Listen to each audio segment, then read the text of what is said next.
आज के इस कार्यक्रम में आए आप सब साथी, कम से कम दिल्ली की जो पत्रकारिता मेरी रही है उसके शुरुआत के दिनों के साथ ही प्रसून जी रहे। मेरे लिए यह भी सुखद है कि आज उस मौके पर हम यहाँ हैं तो वो मेरी उन पृष्ठभूमियों से भी परिचित हैं जहाँ से एक सर्वोदय और गांधी विचार का बच्चा कलम उठाकर आगे निकलने की इरादे से बढ़ता है और अपने उस बुनियादी शपथ को जो उसके परिवार और परिवेश से उसे हासिल है अंततः उसके निर्वाह की कोशिश करता है। डॉक्टर वैदिक यहाँ बैठे हैं, मुझे लगा मैं पहले उनसे जाके ये बात कहूँ, लेकिन मुझे लगा कि आज ये सार्वजनिक रूप से मुझे सम्मानित किया जा रहा है तो ये वक्तव्य भी मैं सबके सामने दूँ। डॉक्टर साहब,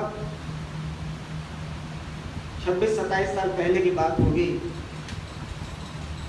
मेरे पिता यही गांधी शांति प्रतिष्ठान में सचिव हुआ करते थे। उन दिनों राधा कृष्ण जी का बड़ा नाम था। एक सर्वोदय विचार का किशोर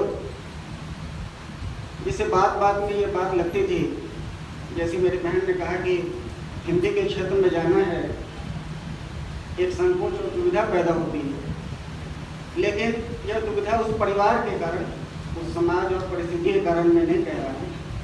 मुझे लगता था कि नहीं, मैं गांव में जाके काम करूँगा, मैं लोगों के बीच जाके काम करूँगा, मैं सरकारी नौकर नहीं बनूंगा। और अपनी बातों को कहने के लिए, अपने को बार बार समझाने के लिए कुछ कविताएं मैं करता था।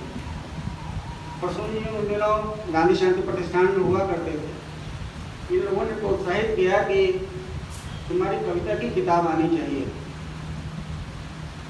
कविता की किताब मेरी आई और जिन 3 लोगों ने अपनी भूमिका या संबोधन के माध्यम से उस किताब में अपने शब्द दर्ज किए, उसमें पहला नाम था आचार्य राममूर्ति, दूसरा नाम था डॉक्टर रामजी सिंह और तीसरा नाम था डॉक्टर वेद प्रताप वैदिक।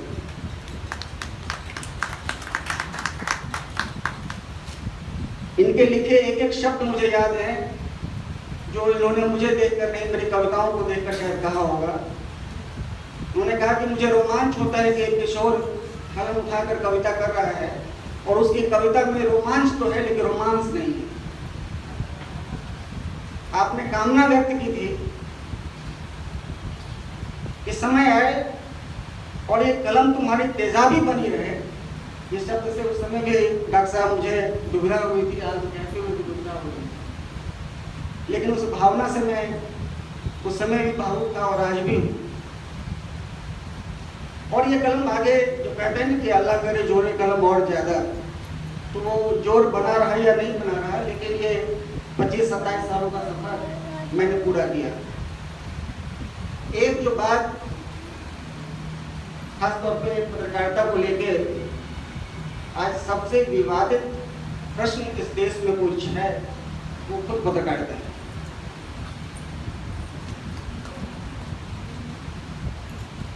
इस देश में राजनीति के उतने पक्ष आज खड़े नहीं हुए हैं जितने पत्रकारिता के पक्ष खड़े होते हैं। रंगी हुई पत्रकारिता और पीली पत्रकारिता तो 20 साल पहले हम सुना करते थे, अब तो सीधे सीधे पक्षपात की पत्रकारिता, गोद में बैठ के की जाने वाली पत्रकारिता,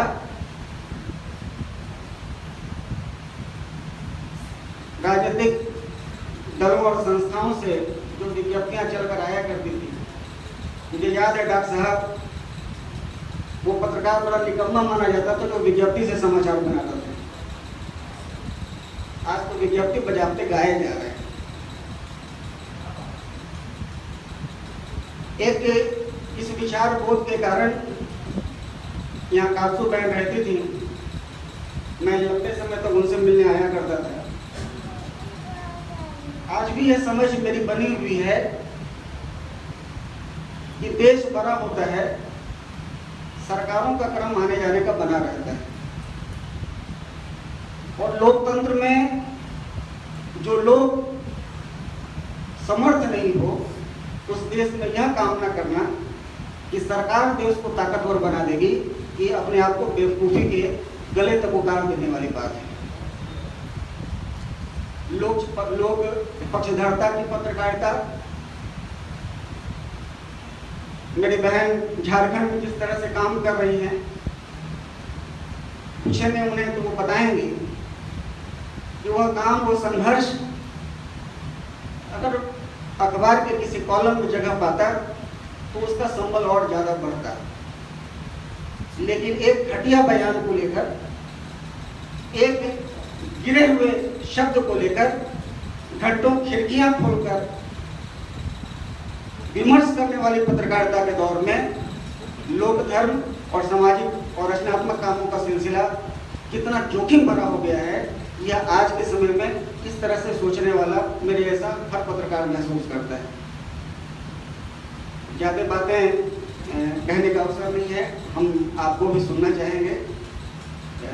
मेरा शोध था डॉक्टर साहब जयप्रकाश आंदोलन और हिंदी कविता पर।